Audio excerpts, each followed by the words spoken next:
ولولا كلمة سبقت من ربك لقضي بينهم وإنهم لفي شك منه مريب سبحان ربك رب العزة عما يصفون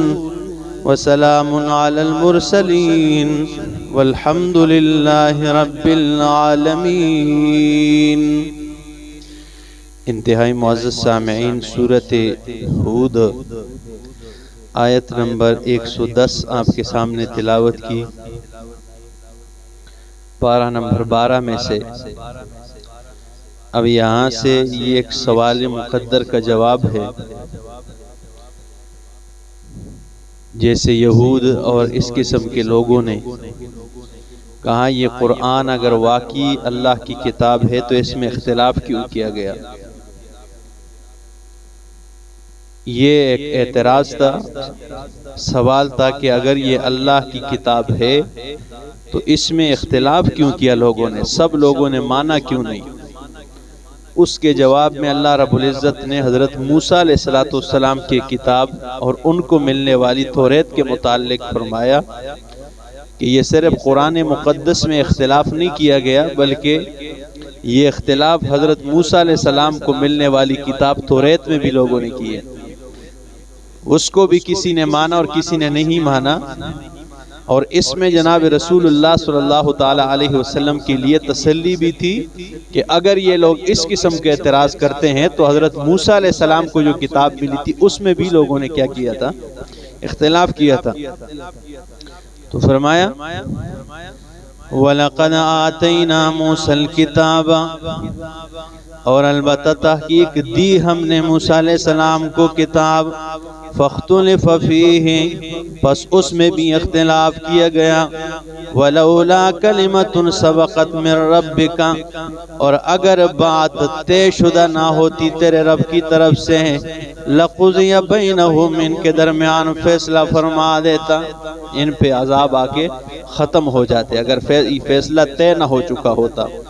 وَإِنَّهُمْ لَفِي شَكٍّ مِّنْهُ مُرِيبٍ، اور بے شک یہ لفی شک، البتہ شک میں ہے، منہ اس قرآن سے، مریب گہرے شک میں، ٹھیک ہے نا، بہت زیادہ شک میں۔ وَإِنَّ كُلًّا لَمَّا لَيُوَفِّيَنَّهُمْ رَبُّكَ، اور بے شک یہ سارے لوگ جب ان کا رب انہیں پورا دے گا، اعمالہم، ان کے اعمال کا بدلہ، انہ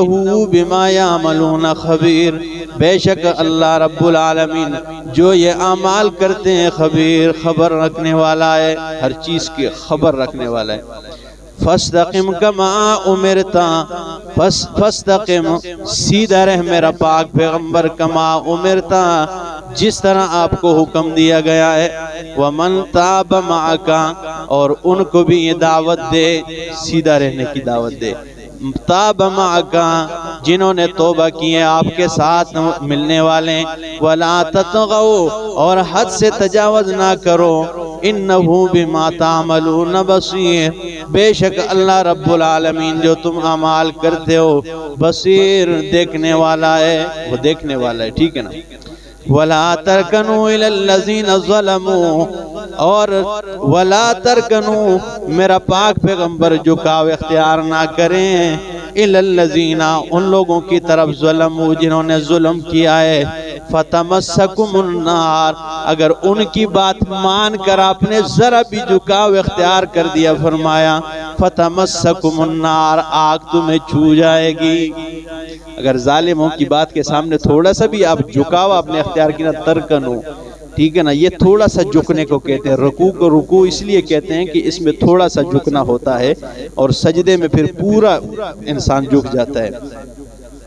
اس لیے یہ سورۃ بنی اسرائیل میں، ٹھیک ہے نا، وہ آیت میں نے نوٹ کی تھی،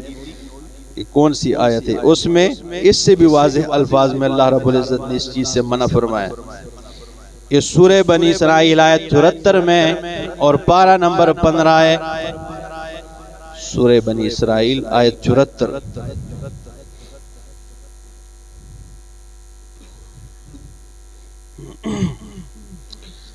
یہ فرمایا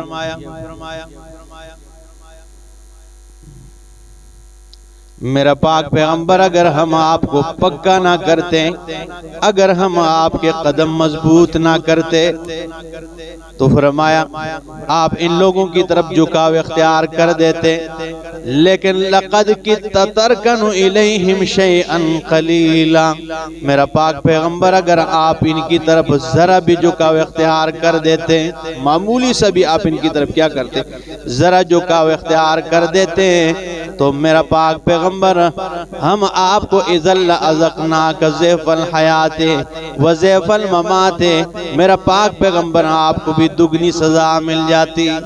آپ کو بھی دگنا عذاب میں کیا کر دیتا، مبتلا کر دیتا، اگر آپ ذرا بار بھی ان کی طرف کیا کر دیتے، یہ جھکاؤ اختیار کر۔ یہ آیت ہے جی سورہ بنی اسرائیل، میں نے سورہ نحل کھولی تھی۔ فرمایا وَلَوْلَا أَن ثَبَّتْنَاكَ، میرا پاک پیغمبر اگر ہم آپ کو مضبوط نہ کرتے، ہم نے آپ کو مضبوط کیا، ٹھیک ہے نا، استقامت دی ہے، لَقَدْ كِدْتَ تَرْكَنُ إِلَيْهِمْ شَيْئًا قَلِيلًا، اگر آپ نے ان کی بات مان کے ذرا بھی جھکاؤ اختیار کیا ہوتا،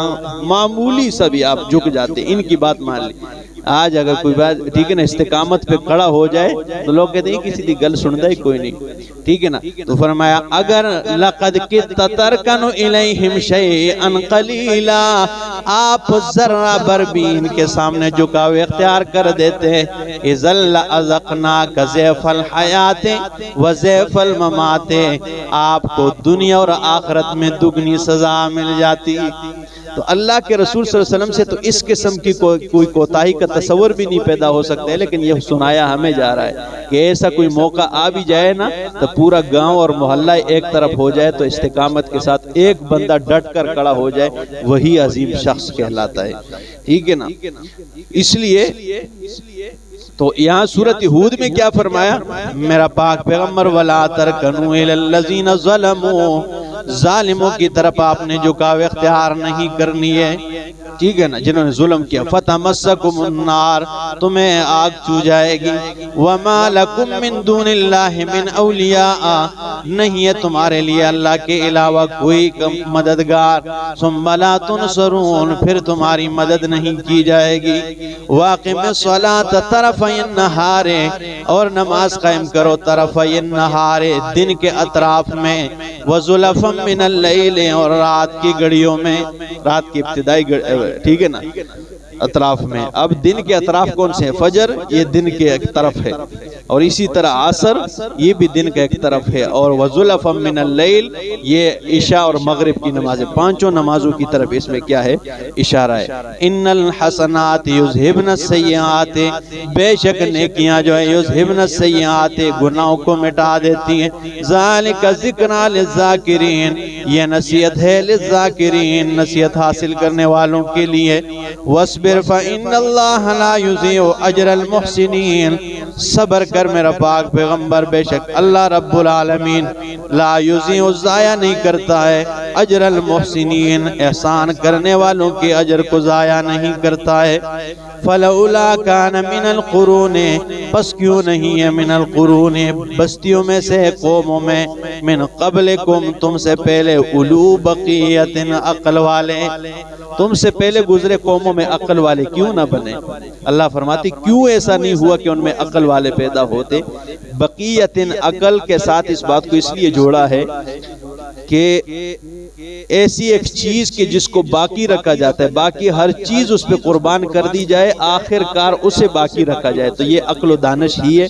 کہ یہ آدمی جو ہے نا ضائع نہیں ہونے دیتا ہے، چاہے جو چیز بھی ضائع ہو جائے لیکن یہ کم از کم ضائع نہیں ہونے دیتا۔ اس لیے فرمایا اولو بقیت، عقل والے، ان میں کیوں عقل والے نہیں ہوئے؟ ینہون عن الفساد فی الارض، جو منع کرتے لوگوں کو زمین میں فساد سے، الا قلیلا، مگر تھوڑے سے تھے، ممن ان میں انجینا منہم، جن کو ہم نے ان میں نجات دیا، واتبع الذین ظلموا، اور تابعداری کی ان لوگوں نے جنہوں نے ظلم کیا، ما اس کی اترفوا فیہ، جس میں انہیں مست بنا دیا گیا، یعنی مال میں انہیں مال میں مست بنا دیا گیا تو اسی کی انہوں نے کیا کیے؟ اتباع کیے۔ یا واتبع الذین ظلموا، اتباع کیا ان لوگوں نے جنہوں نے ظلم کیا، ما ان کی اترفو فیہ جن میں انہیں مالدار بنا دیا گیا، تو مالداروں کی غریبوں نے کیا کیا، آرام آرام سے اتباع شروع کر دیا غلط چیزوں میں۔ وَكَانُوا مُجْرِمِينَ اور تھے یہ مجرم۔ وَمَا كَانَ رَبُّكَ لِيُهْلِكَ الْقُرَىٰ نہیں ہے تیرا رب کہ کسی بستی کو ہلاک کر دے بظلم ظلم کی وجہ سے، وَأَهْلُهَا مُصْلِحُونَ حال یہ ہے کہ اس میں اصلاح کرنے والے بھی ہو۔ اللہ کسی بستی پہ عذاب نہیں لاتا ہے جب تک کچھ نہ کچھ اس میں اصلاح کرنے والے لوگ کیا ہو، موجود ہو۔ وَلَوْ شَاءَ رَبُّكَ لَجَعَلَ النَّاسَ أُمَّةً وَاحِدَةً اور اگر تیرا رب چاہتا تو لوگوں کو پیدا کر دیتا امتن واحدتن ایک ہی جماعت، ایک ہی عقیدے پر لوگ ہوتے، ٹھیک ہے نا۔ وَلَا يَزَالُونَ مُخْتَلِفِينَ لیکن ہمیشہ یہ اختلاف کرتے رہیں گے، إِلَّا مَن رَحِمَ رَبُّكَ مگر جس پر تیرا رب رحم مہربانی کرے اور سیدھے درست عقیدے پر استقامت اختیار کر جائے۔ تو جو سیدھے عقیدے پر ہو تو گویا کہ اس پر اللہ نے کیا کیے، رحم کی ہے۔ آگے فرمایا وَلِذَلِكَ خَلَقَهُمْ اور اسی کے لیے انہیں پیدا کیا گیا ہے۔ اب پہلے کیا فرمایا وَلَا يَزَالُونَ مُخْتَلِفِينَ یہ ہمیشہ اختلاف کرتے رہیں گے، نیچے کیا فرمایا وَلِذَلِكَ خَلَقَهُمْ اب بعض لوگ کہتے ہیں کہ جی کیا سمجھائے اللہ نے جو فرمایا کہ یہ اختلاف ہی کے لیے پیدا ہے تو یہ اختلاف کیسے ختم ہوں گے، ٹھیک ہے نا۔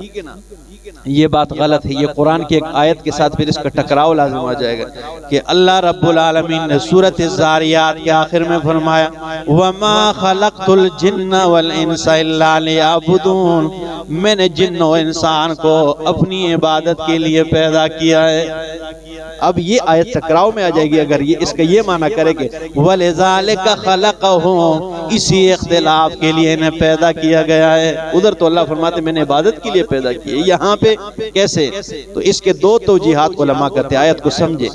یا تو یہ وَلِذَلِكَ خَلَقَهُمْ یہ وَلَا يَزَالُونَ مُخْتَلِفِينَ کے ساتھ نہیں مل رہا ہے بلکہ یہ اس جملے کے ساتھ ہے إِلَّا مَن رَحِمَ رَبُّكَ مگر جس پر تیرا رب رحم فرما لے، وَلِذَلِكَ خَلَقَهُمْ اور اسی رحم اور مہربانی کے لیے یہ پیدا کیے گئے کہ اللہ ان پہ یہ استقامت اختیار کرے اور ان پہ اللہ رحم فرما دے اور مہربانی کرے، اسی کے لیے یہ پیدا ہے۔ یا دوسری توجیہ وَلِذَلِكَ خَلَقَهُمْ إِلَّا مَن رَحِمَ رَبُّكَ مگر جو استقامت اختیار کرے جن پر تیرا رب رحمت مہربانی کرے، وَلِذَلِكَ خَلَقَهُمْ اور اسی اللہ کی عبادت کے لیے یہ پیدا کیے گئے۔ تو عبادت بھی ایک آزمائش ہے، اسی آزمائش کے لیے یہ پیدا کیے گئے، اور عبادت بھی آزمائش ہے نا۔ آج صبح 3 بجے 4 بجے آپ اٹھیں، 4:30 بجے، ٹھیک ہے نا، کوئی 5 بجے اٹھے، ٹھیک ہے نا، پانی کے ساتھ وضو کرتے ہیں، پھر یہ کوئی آسان کام ہے، ٹھیک ہے نا۔ روزہ پھر آ رہا ہے مہینے کے بعد انشاءاللہ، پھر آپ روزے رکھیں گے، پھر چائے کی طبیعت ہوگی، پھر بھوک لگے گی شدت سے کیونکہ سردیاں ہیں، تو یہ امتحان نہیں ہے، یہ آزمائش نہیں ہے۔ تو اس لیے فرمایا وَلِذَلِكَ خَلَقَهُمْ اور اس لیے یہ میں تو وضاحت کرتا ہوں کہ لوگ ترجمہ پڑھتے ہیں نا تو ترجمے میں تو بس یہی ترجمہ دیکھتے ہیں نا، تشریح تو نہیں دیکھتے ہیں اکثر لوگ، نہ وہ سمجھ سکتے ہیں اتنے آسانی سے۔ تو ترجمے میں آپ پڑھیں کہ یہ اسی اختلاف کے لیے لوگ یہ ہمیشہ اختلاف کرتے رہیں گے اور اسی کے لیے پیدا ہے، تو آپ کے ذہن میں یہی سوال ہوگا کہ لوگ اختلاف کے لیے پیدا کیے گئے، ٹھیک ہے نا۔ وَتَمَّتْ كَلِمَةُ رَبِّكَ اور پورا ہو گئی بات تیرے رب کی، لَأَمْلَأَنَّ جَهَنَّمَ مِنَ الْجِنَّةِ وَالنَّاسِ أَجْمَعِينَ کہ بھر دے گا جہنم من الجنة والناس اجمعین جنات اور لوگوں سے اجمعین سب کے سب سے۔ وَكُلًّا نَقُصُّ عَلَيْكَ مِنْ أَنْبَاءِ الرُّسُلِ اور یہ سارے کے سارے میرا پاک پیغمبر رسولوں کی خبریں ہم آپ پہ بیان کرتے ہیں۔ مَا نُثَبِّتُ بِهِ فُؤَادَكَ وہ جس کے ذریعے آپ کے دل کو ہم مضبوط بناتے ہیں۔ وَجَاءَكَ فِي هَذِهِ الْحَقُّ آیا تیرے پاس اس دنیا میں الحق حق آیا ہے، وَمَوْعِظَةٌ اور نصیحت آئی ہے، وَذِكْرَىٰ لِلْمُؤْمِنِينَ اور نصیحت ہے للمؤمنین ایمان والوں کے لیے۔ وَقُلْ اور کہہ دیجئے لِلَّذِينَ ان لوگوں سے لَا يُؤْمِنُونَ جو ایمان نہیں لاتے ہیں، اعملوا عَلَىٰ مَكَانَتِكُمْ اپنی جگہ پر عمل کرو، اِنَّا عَامِلُونَ ہم بھی عمل کرنے والے، وَانْتَظِرُوا انتظار کرو، اِنَّا مُنتظرُونَ ہم بھی انتظار کرنے والے۔ وَلِلَّهِ غیب السماوات والارض اللہ ہی کے لیے غیب غیب کا علم آسمان و زمین کی ہے، وَإِلَيْهِ يُرْجَعُ الْأَمْرُ كُلُّهُ، اور اسی کی طرف تمام کاموں نے لوٹنا ہے۔ اب دعویٰ آگے سورت کا دیکھیں نا جی، قرآن آخر میں بالکل سورت کے اس دعوے کو دوبارہ لوٹایا، اور دعویٰ اگر آپ کو یاد ہو تو میں نے کیا العبادت للہ وحدہ، اس سورت پوری سورت ہود کا دعویٰ یہ ہے کہ عبادت صرف اور صرف اللہ کی۔ آخر میں ماسٹر صاحب پھر تازگی کی ہے، ٹھیک ہے نا، اور ایک شاندار اور سمجھدار خطیب کی یہی علامت ہوتی ہے کہ وہ اپنے موضوع کو ایک ہی رکھے، اسی پہ گفتگو کرے، اس پہ قرآنی دلائل پیش کرے، اس پہ احادیث رسول اللہ پیش کرے، اور آخر میں بھی اس کی طرف اشارہ ہو تاکہ سمجھ لگے کہ یہ بات کس حوالے سے ہو رہی تھی، ٹھیک ہے نا۔ تو اس لیے فرمایا وَإِلَيْهِ يُرْجَعُ الْأَمْرُ كُلُّهُ، ہر کام نے اس کی طرف لوٹنا ہے، فَعْبُدْهُ، اسی کی عبادت کرو، اسی کی بندگی کرو، اسی کی خالص اسی کی بندگی کرو، وَتَوَكَّلْ عَلَيْهِ، اسی پر بھروسہ توکل اور اعتماد کرو، وَمَا رَبُّكَ بِغَافِلٍ عَمَّا تَعْمَلُونَ، نہیں ہے تیرا رب غافل اس سے جو تم اعمال کرتے ہو، اس سے رب غافل کوئی نہیں۔ اسی کے ساتھ سورہ ہود ختم ہوئی۔ اگلے درس میں انشاءاللہ سورہ یوسف شروع کریں گے۔ اقول قولی ھذا استغفر اللہ لی ولکم ولسائر المسلمین۔